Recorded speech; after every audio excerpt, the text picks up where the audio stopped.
Olá, é muito bom estar de volta aqui com vocês. O nosso convidado de hoje migrou de banqueiro para influenciador digital. Ele foi considerado um dos três melhores economistas do nosso país, mesmo tendo se formado em engenharia. Eduardo Moreira, muito obrigado por ter aceitado o nosso convite. É um prazer recebê-lo aqui no nosso sofá virtual do Metrópolis.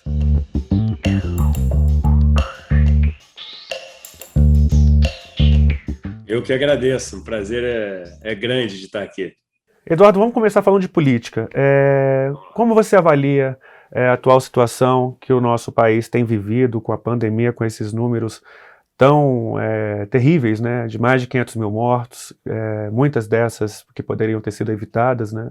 Qual a sua avaliação em relação à gestão da pandemia do presidente Bolsonaro? A avaliação, é claro, e o Eduardo vai ter a opinião dele, mas existe uma questão factual, né? Existe uma análise até fria dos números que mostra que o Brasil está tendo uma gestão absolutamente caótica e má sucedida. Hoje, por acaso, eu entrei no site que é a maior base de dados do mundo sobre a Covid, chama Our World in Data, né? É Nosso Mundo em Dados, a tradução seria. E se você pega os países que ele já traz, que são, enfim, os maiores países do mundo, você tem ali os Estados Unidos, Alemanha, Canadá, Índia, etc., e coloca o Brasil junto, você vai ver que, em proporção à população, não só o Brasil é o país onde mais pessoas morrem por dia por conta da Covid, mas você vai ver também que o segundo lugar, que é a Índia, tem um número 9 vezes menor do que o Brasil. Veja bem, não é metade, não. É 9 vezes menor do que o Brasil. Outro dado importante para a gente ver, assim, esses dados fazem mais fácil essa compreensão do tamanho da tragédia. Se você pega os Estados Unidos, 2 dias depois do Biden ter assumido, é quando você tem o pico do número de mortes, né? Você tem uma média móvel de mais ou menos 3.400 mortes por dia. Hoje esse número é abaixo de 300. Se você for pegar o Brasil e nem adaptar para a população, a gente teve um pico de média móvel de mortes por aí, em torno de 3.200. Ou seja, se a gente tivesse mudado a política e começado a vacinar, que foi o que o Biden fez, e educado a população a respeitar o isolamento social, a, enfim, tomar todos os cuidados, usar máscara e etc., a gente poderia ter tido o resultado igual ao dos Estados Unidos. Na verdade, até melhor, porque os Estados Unidos não têm a experiência que o Brasil tem com o Programa Nacional de Imunização, por exemplo, não tem um SUS nos Estados Unidos. Isso quer dizer o seguinte, que a gente no Brasil teria, por dia, potencialmente, 3.000 menos mortes do que o pico, ou cerca de 1.500 menos mortes do que a gente tem hoje. Quer dizer que todos os dias, quando a gente acorda, a gente sabe que 1.500 pessoas vão morrer e que não precisavam ter morrido. São pessoas que vão morrer simplesmente por conta da incompetência, principalmente, na minha opinião, do presidente da República, e o governo federal chama União, porque deveria unir todos os esforços, deveria ser aquele que junta prefeitos, governadores, governadoras, coloca todas as lideranças numa mesa e fala: é esse o plano que a gente vai seguir? E esse governo de união não tem nada. É um governo que fez questão de trazer o caos e, ao que parece, num projeto, né, de trazer o caos, num projeto de destruição, e fez do Brasil o maior case, o maior caso de desastre nessa pandemia. Eduardo, pesquisas indicam que no mundo inteiro a pandemia ela favoreceu o crescimento de fortunas para os grandes milionários. Aqui no Brasil, além disso, também a gente percebe que aumentou a extrema pobreza do país. Você acha que o governo federal tem parcela de culpa nisso? Essa concentração de renda, enfim, não é um fenômeno novo no Brasil, mas a pandemia ela acelerou, né, e explicitou fenômenos que já vinham acontecendo. Então, você tem no Brasil, no ano passado, mais de 100 milhões de pessoas que viveram em algum momento em segurança alimentar. Você tem um número de pessoas que passam fome, fome como doença, né? De 20 milhões de pessoas. E durante a pandemia, você teve um número de novos bilionários no Brasil recorde. Só para você ter uma ideia, e outra maneira de ver as coisas de uma maneira mais fácil, o PIB brasileiro hoje ele é abaixo do PIB de 2012, em termos reais, descontando a inflação. Só que em 2012, se você somasse a fortuna dos bilionários brasileiros, você ia ter em torno de 300 bilhões de reais. Hoje, quando você soma essa fortuna, você tem quase 1,5 trilhão. Ou seja, o bolo é menor, porque a quantidade de riqueza que a gente está gerando por ano no Brasil é menor. Só que a fatia dessas pessoas mais ricas aumentou em 1 trilhão de reais. 1 trilhão de reais é um valor considerável, dado que o PIB brasileiro é em torno de 7 trilhões de reais. E não tem como. Se o bolo é menor e uma pessoa está pegando uma fatia muito maior, ela está espremendo as outras fatias. As outras pessoas estão ficando mais pobres. E aí, mais um dado para as pessoas, né, que também assusta. Se você for pegar metade da população brasileira, a gente está falando de 105 milhões de pessoas, a família mais rica desses 105 milhões tem uma renda per capita por mês de R$ 700. A renda média, se você pegar do que não ganha nada até o que ganha 700, desses 105 milhões de pessoas, vai ser em torno de R$ 400 por mês por pessoa. Isso é a renda média, mais ou menos, do Haiti.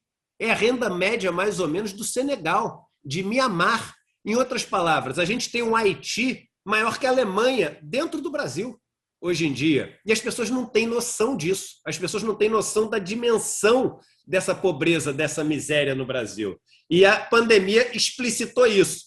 E as pessoas que eram mais ricas, principalmente aquelas que tinham negócios nesse mundo virtual, que foi um mundo que, enfim, teve uma alavancagem rápida, porque as pessoas, vamos lembrar que a economia, 75% da economia brasileira é de serviços, e os serviços tiveram que ser substituídos, todos aqueles que podiam ser substituídos, né, por serviços virtuais, encontros virtuais, por essa interação virtual. Então, essas pessoas acabaram ficando muito mais ricas, os donos de empresas de delivery, enfim, os donos de empresas de teleconferência, os donos de empresas que prestam consultoria na área de informática, TI, Business Intelligence, que é aquele famoso BI, etc., essas pessoas acabaram ganhando muito dinheiro.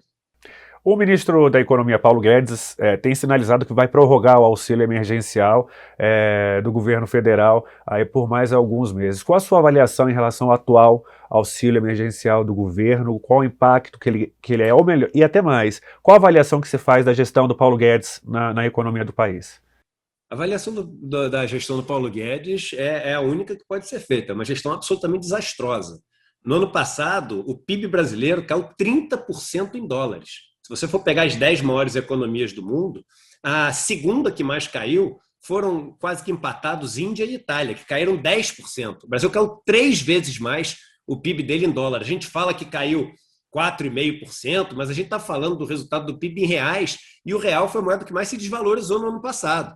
Então, quando você vai para a feira global, onde um leva laranja, o outro maçã, o outro banana, e aí você vai ver na moeda comum para ver quanto que cada um está levando de riqueza para essa mesa de negociação, o Brasil gerou 30% a menos de riqueza em dólar no ano passado. Os números de desemprego são recordes. Você tem no Brasil 15 milhões de desempregados, 6 milhões de desalentados, você tem no Brasil 34 milhões na informalidade, e as pessoas que estão empregadas, 33 milhões são subutilizadas, não estão fazendo aquilo que tem capacidade de fazer. Isso é recorde no país. O investimento estrangeiro no Brasil caiu 62% no ano passado. A média da queda nos países emergentes foi 8%. Enfim, todos os números que você pegar vão mostrar um desastre total. E, além disso, faltou ao Paulo Guedes, em algum momento que fosse, uma mensagem de solidariedade, de entender o que as pessoas estão passando. Paulo Guedes falou de fazer política social dando resto de comida. Falou reclamou que tinha uma época que empregado ia para a Disney. Falou que porteiro ia para a universidade. E nesse momento, e é muito importante essas pessoas, parece assim um detalhe, mas não é. Quase todas as lideranças mundiais, nesse momento, falaram o seguinte: I see you, I hear you. Eu te vejo, eu te escuto, eu sei o que você está sofrendo. Eu sei o momento caótico que você está. Mas o primeiro passo é o seguinte: eu estou vendo o seu sofrimento e eu estou fazendo alguma coisa para tentar resolver isso. No Brasil não teve isso em nenhum momento. Pelo contrário, gripezinha, e daí? Não, a gente está decolando. Na verdade, a nossa economia está indo super bem. E as pessoas olhavam e falavam: como assim está indo super bem? eu perdi meu emprego. Vamos lembrar que a primeira proposta do governo, as pessoas falam que era pagar R$ 200. Não é verdade. A primeira proposta do governo era mandar as pessoas para casa durante 4 meses sem pagar um centavo. Essa foi a primeira proposta do Paulo Guedes, da equipe econômica. Aí depois, quando fala, pô, mas vem cá, você não está entendendo, essas pessoas não têm poupança, não tem comida da despensa, não tem uma tia rica, não tem um primo para emprestar dinheiro. Ah, então vamos fazer o seguinte, vamos fazer um auxílio emergencial de R$ 200. E aí a oposição falou de um salário mínimo e acabou fechando o acordo ali político, que no final é um acordo político, de R$ 600. E aí agora a gente volta com um auxílio que começa em R$ 150 para muito menos gente. Então antes você tinha mais de 60 milhões, agora você tem 45 milhões de pessoas. E detalhe, o dinheiro não é o mesmo, porque a inflação para as pessoas mais pobres foi enorme. E no grupo alimentação, a inflação foi de mais de 2 dígitos. A gente está falando de produtos que subiram 10, 15, 20, 30%. Então, os R$ 150 de hoje já não compram o que compravam lá atrás. Agora, você imagina comparado com os R$ 600. Então, assim, você tem que comprar um botijão de gás, você escolhe. Ou você compra um botijão de gás ou compra comida que você vai cozinhar no botijão, porque o botijão custa 120, o botijão de gás. Então, assim, a situação é caótica. E não tem como dizer que foi uma boa gestão. Eu estava revendo hoje, os números que o Banco Central apresentou no relatório de inflação que ele faz, né, o relatório de inflação, toda vez que ele tem uma reunião do Copom, em dezembro do ano passado. A previsão dele era uma inflação de 3,4% esse ano e terminar com uma taxa de juros de 3%. A gente está em junho, a taxa de juros já é 4,25% e a inflação prevista, ontem ele atualizou, é 5,8%. No próprio relatório ele fala, olha, a chance de ficar acima da meta, que era 5,25, né? Ele achava que ia ser 3,4 e o teto da meta era 5,25. Ele fala assim, é 8% só a chance de eu errar e ela ser acima. Ela já está em 5,8. Então, assim, todas as previsões do governo, tudo aquilo que ele disse que ia acontecer, não se concretizou. Chamar isso de qualquer coisa que não seja de um desastre é um eufemismo. Eduardo, você já foi tido como um dos maiores economistas, um dos melhores economistas do nosso país, mesmo, mesmo tendo formação em engenharia. Você com a caneta na mão, o que você faria para conter esses índices da inflação, a questão do desemprego? Como é que seria a sua visão para alterar esse cenário tão caótico vivido no país hoje? Vamos lá, até para ser absolutamente honesto intelectualmente, né? Essa resposta, enfim, eu não tenho ela de bate-pronto, até porque quando uma pessoa assume um cargo desse e tem uma caneta na mão, ela tem toda uma equipe, ela tem, enfim, toda uma estrutura para assessorá-la, né, e para fundamentar todas as decisões que ela toma. Então eu vejo um monte de gente falando, é só fazer isso, só fazer aquilo. A vida, né, de um ministro, a vida de um presidente de Banco Central é uma vida, apesar de todas as críticas que eu faço, que eu compreendo que é uma vida extremamente difícil. Mas a primeira coisa é a seguinte, você, num momento como esse da economia, você tem que fazer com que os recursos cheguem nas camadas mais pobres. Porque R$ 1 que cai na mão de alguém muito rico não volta como R$ 1 para a economia. Porque essa pessoa não gasta aquilo que ela ganha, ela poupa aquilo que ela ganha, porque é excesso. A gente estava falando aqui dos novos bilionários. Agora, se você faz com que R$ 1 caia na mão de uma pessoa que está passando fome, esse R$ 1 volta para a economia. Ela não vai poupar esse dinheiro.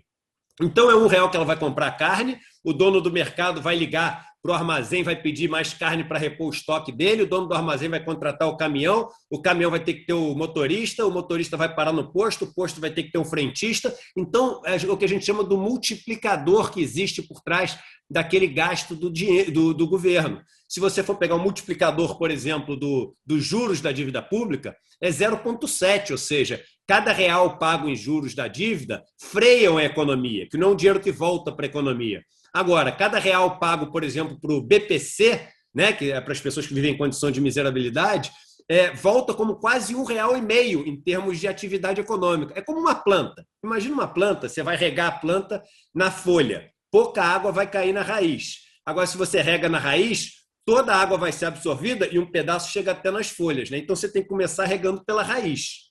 Entendi. É interessante sua análise, viu? E mais um ponto que é interessante, que é o seguinte, você como governo tem que ter uma coisa chamada previsibilidade. O processo econômico é investimento, risco e retorno. Quanto maior a fase do risco, né, ou seja, da incerteza, menos as pessoas investem. Porque para você gerar riqueza, você começa abrindo mão de riqueza. Antes de você ficar mais rico, você fica mais pobre. Ninguém começa um investimento sem colocar em risco um pedaço do dinheiro que ele tem, ou dos recursos que ele tem. Se a incerteza é grande, ele não começa ficando mais pobre.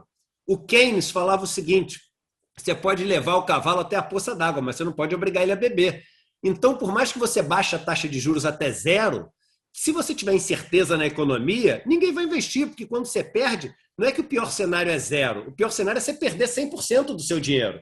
É você perder tudo. Então, o governo tem que ter previsibilidade. E o que esse governo fez? No momento onde o país esperava deles um plano de crescimento para poder combater essa crise, eles fazem uma reunião onde o ministro da Economia não aparece, aí vem o militar da Casa Civil na época, apresenta um PowerPoint com umas crianças suecas na capa de uma foto roubada na internet, com 7 páginas e gráficozinho de barra, sem dizer nada, dizendo esse aqui é o plano de governo. Quem é que vai investir em cima daquilo, da iniciativa privada?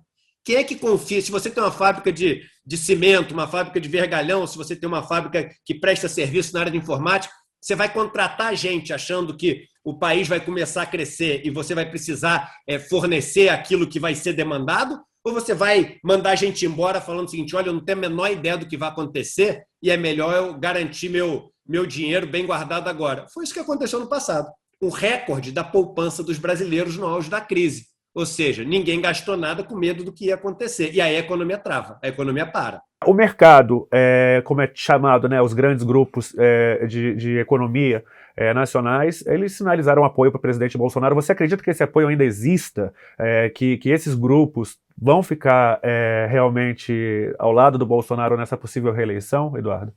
Eu achei engraçado porque poucas pessoas fazem isso que você fez. Você fez certo, que você qualificou, né? Você falou o mercado, ou seja, os donos dos grandes grupos.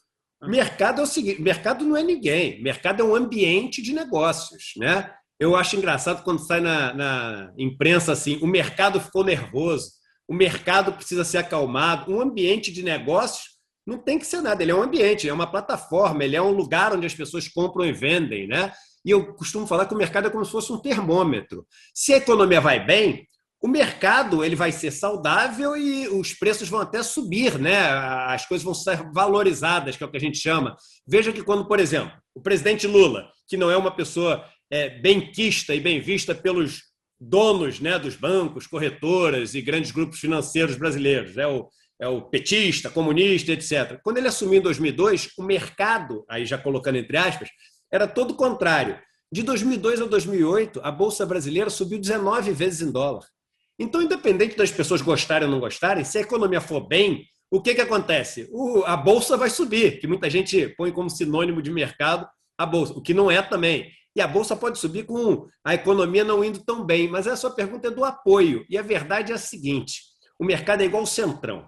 Está junto com quem está no poder, está junto com quem ele precisa, né? Então, o mercado, ele certamente está junto com o Bolsonaro, porque tem um representante deles, sem nenhum intermediário, chefiando o Ministério da Economia. Paulo Guedes é o maior representante que o mercado financeiro, aí especificando mais ainda o mercado, já teve, né, tocando a economia do país. Mas, se você tiver um outro candidato se elegendo, o Lula, o Ciro, o Dino, o Haddad, qualquer um deles, você pode ter certeza que em menos tempo do que você imagina, o mercado já vai estar em paz com esse novo que tiver assumido o poder, porque ele precisa dessa relação para continuar fazendo o que ele sempre fez no Brasil. Ele não se utiliza dessa força de capital, desses grandes grupos empresariais, para fortalecer algum tipo de candidatura, por exemplo? Com certeza. E ele usa para chantagear, né? Essas pessoas chantageiam. Se aquela pessoa for eleita, a economia vai acabar, né? O Brasil vai quebrar. Isso eu dei o exemplo de 2002 porque é meu mais emblemático. Diziam que a economia ia quebrar e foi a maior alta que a gente teve até hoje na Bolsa, por exemplo. Mas se você pegar todos os outros indicadores, mostram isso também. E ele usa, por exemplo, para passar as reformas que ele quer para ter a mão de obra mais barata. Então, se não passar a reforma da Previdência, ninguém mais vai ser empregado. Se não passar a reforma trabalhista, o Brasil vai ter um recorde de desemprego. Se não passar a reforma administrativa, a economia brasileira vai quebrar. E a gente vai passando as reformas e não acontece nada. Então é como um sequestrador que entra no banco, põe todo mundo dentro do cofre e fala o seguinte, ó, se não me der um helicóptero, eu vou matar um. Aí você dá o helicóptero, ele fala, ó, eu vou matar, mas eu dei um helicóptero. Não, agora só se você me der um carro forte. Aí você dá o carro forte, ele fala, não, agora só se você me der, enfim, sei lá, bebidas, comidas aqui para a gente poder se alimentar aqui. Aí quando você dá tudo, e aí o cara fala assim, não, agora eu vou invadir, porque você não está cumprindo a sua promessa. Aí ele libera um dos reféns, ou seja, ele libera o auxílio emergencial. Aí a pressão fica muito grande, aí pronto, aí ele continua, né, a sua chantagem. Então o mercado vai sempre chantagear. Essa é a regra, o mercado vai sempre chantagear. Cabe, né, a nós entender que isso é uma chantagem e fazer o que precisa ser feito, independente do que os donos de banco e corretoras falam que tem que ser feito, que sempre vai ser para poder beneficiar eles, as operações deles, os negócios deles.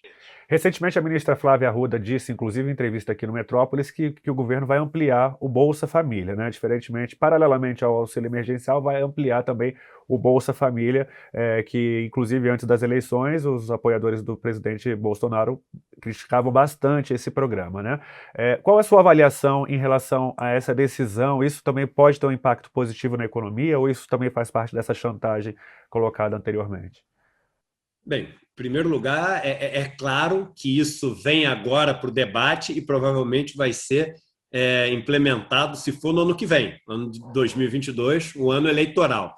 Em segundo lugar, que tristeza morar num país onde você quer aumentar, né, o programa Bolsa Família, porque mais pessoas estão vivendo na miséria. Esse é o motivo que a gente está tendo que aumentar o Bolsa Família, porque mais pessoas entraram na condição, né, de ter que receber algum valor para poder sobreviver. Então, essa é a segunda coisa. Terceira coisa é o seguinte, de onde vai vir esse dinheiro? Porque o governo estava falando que esse dinheiro vai vir do BPC, que ele vai deixar de pagar, do abono salarial, que ele vai deixar de pagar o abono salarial para poder financiar. Isso estava na mídia, na semana passada, se não me engano, no UOL, falando que o governo estava planejando deixar de pagar o abono salarial. Para começar, isso é estelionato eleitoral, porque no programa oficial do PSL, de Jair Bolsonaro, que está no site do TSE, o programa diz o seguinte, que o governo vai aprimorar, manter e aumentar os benefícios do Bolsa Família e do abono salarial. Você não pode prometer no seu documento oficial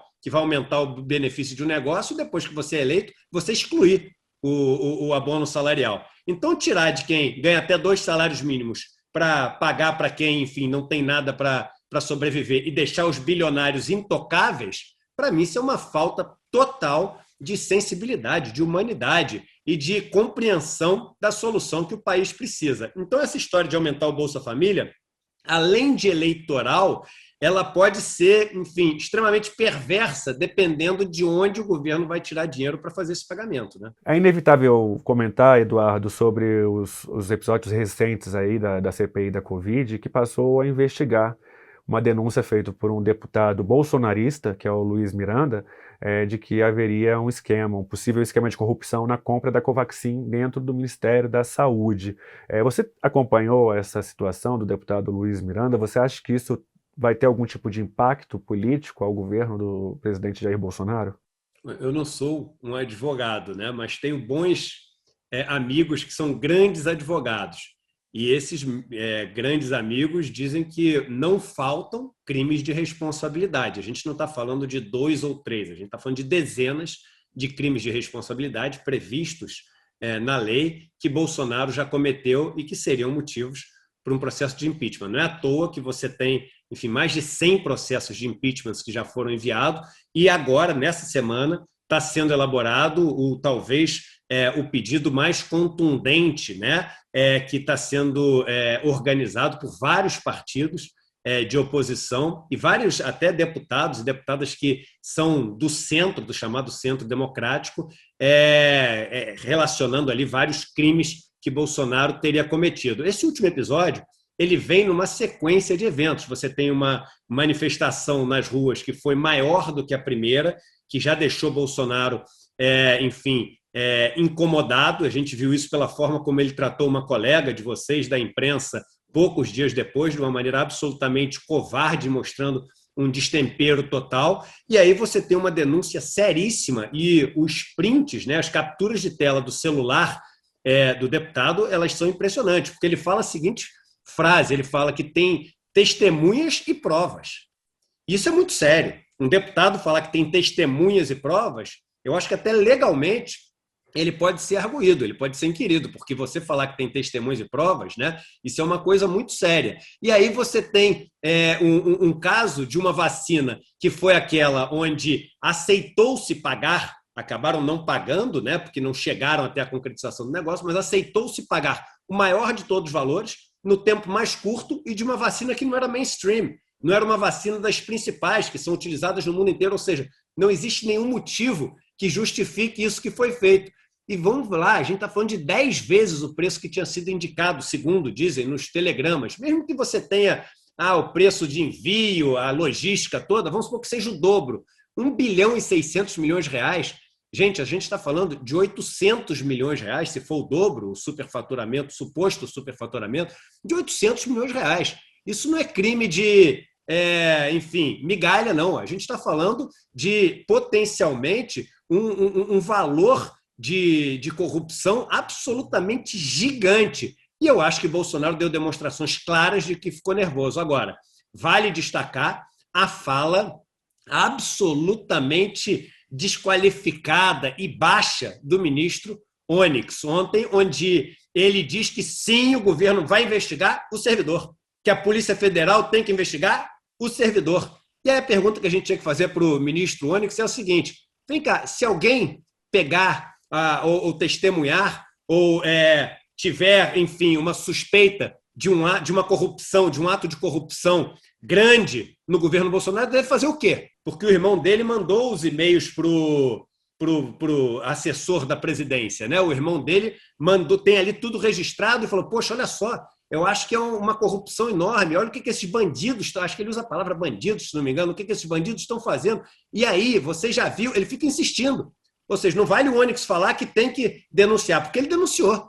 Mas se ele diz que agora o cara que denunciou é um traidor, fica parecendo aquele papo de máfia, do cara que faz parte da máfia e que conta para a polícia. E depois tem que matar porque ele foi um traidor da máfia. Ele falou: você é um traidor do Bolsonaro. Por quê? Porque denunciou um ato corrupto?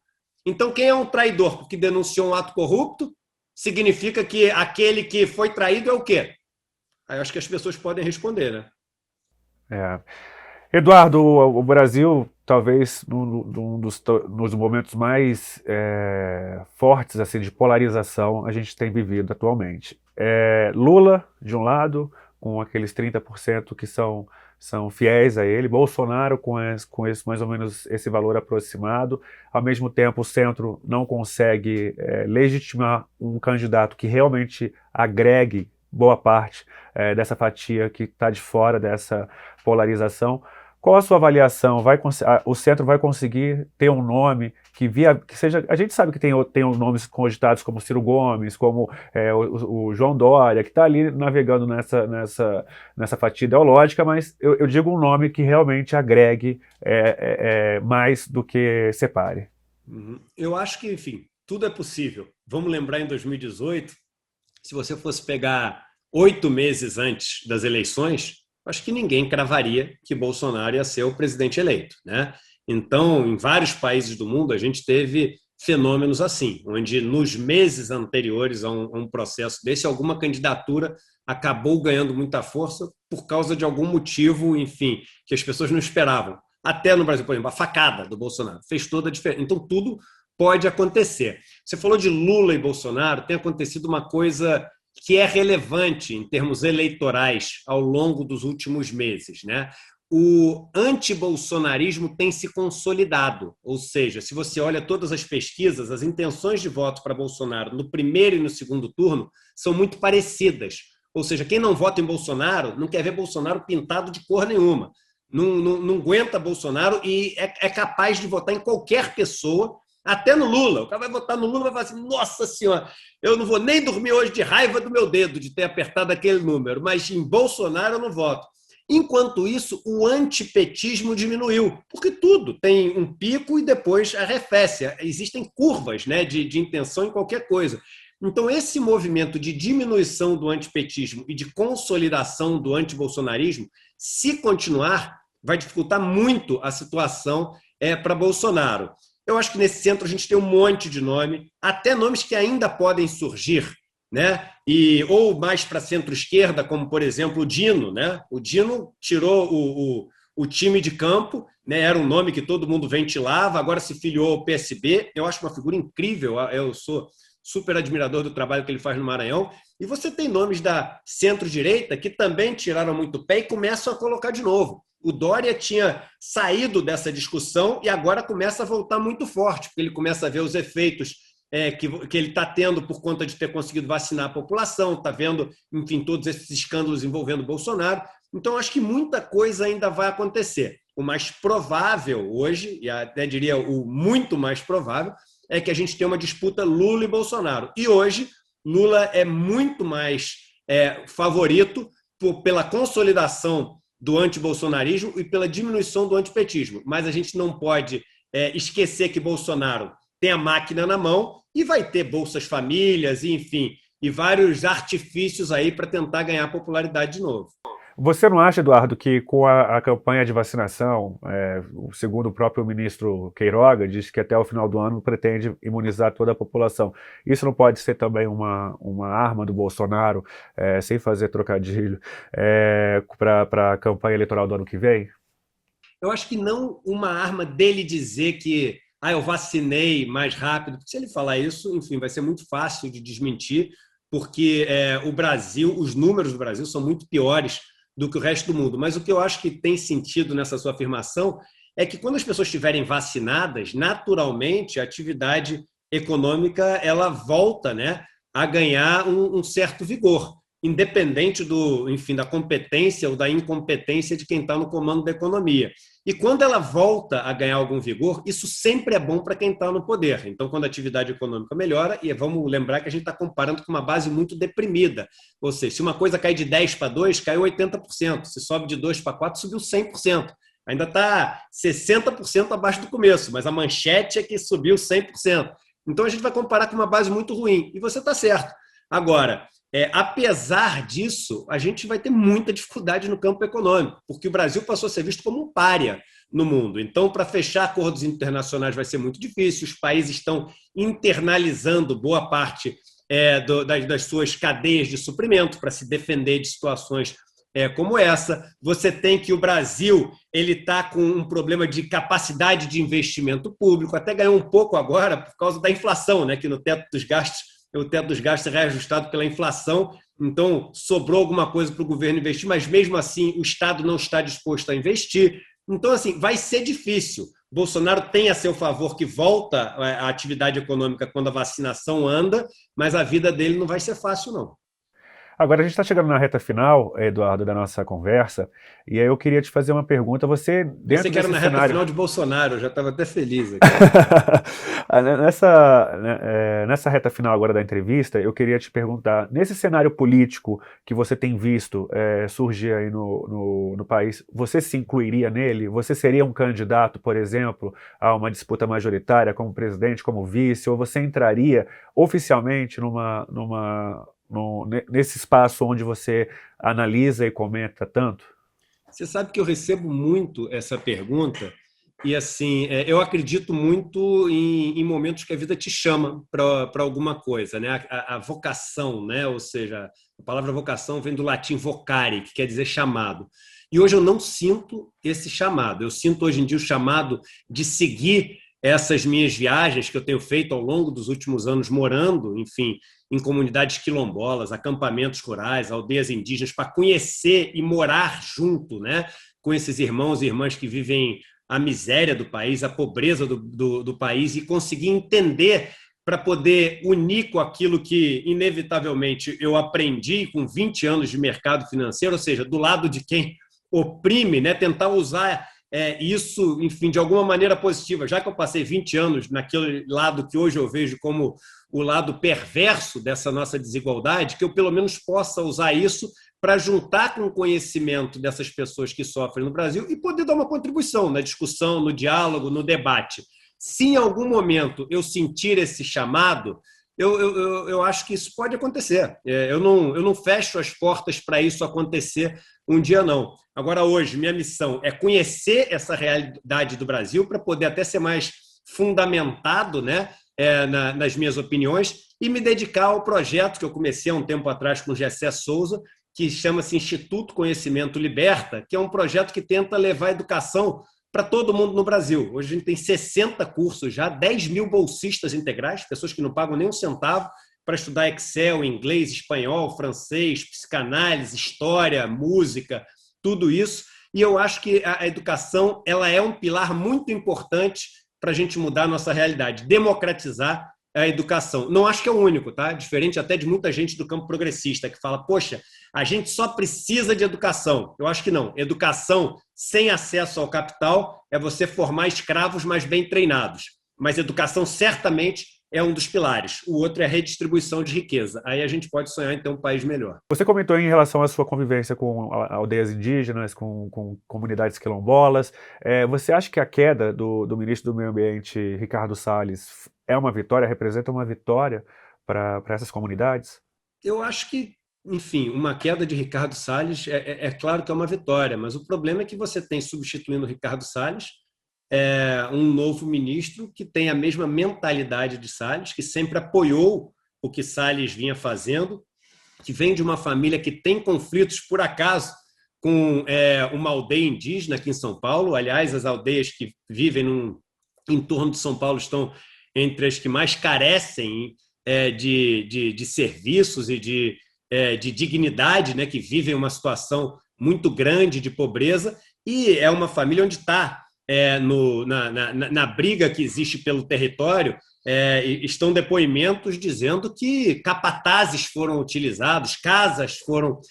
uma casa foi destruída pelo capataz nessa briga com os indígenas. Então, acho que esperar desse novo ministro uma postura diferente em relação aos povos originários do Brasil, em relação à reforma agrária, um país que tem tanta terra improdutível que poderia estar, enfim, produzindo tanta comida para se alimentar, eu acho que infelizmente, wishful thinking, né? Eu acho que é querer demais. Eduardo, infelizmente a gente está chegando aqui ao fim, na reta final da nossa entrevista. Eu quero te agradecer imensamente a sua disponibilidade para esse bate-papo, essa conversa descontraída que a gente teve aqui hoje. Muito obrigado. E você que acompanhou a gente até agora, muito obrigado sempre. Não canso de agradecer a sua companhia, a sua audiência. É sempre bom estar aqui com vocês, levando esse conteúdo para vocês. E se sair de casa, lembre-se, use máscara, álcool em gel, cuide de você, da sua família, porque juntos a gente vai superar essa crise sanitária, essa pandemia. Vamos nessa. Até mais. Tchau.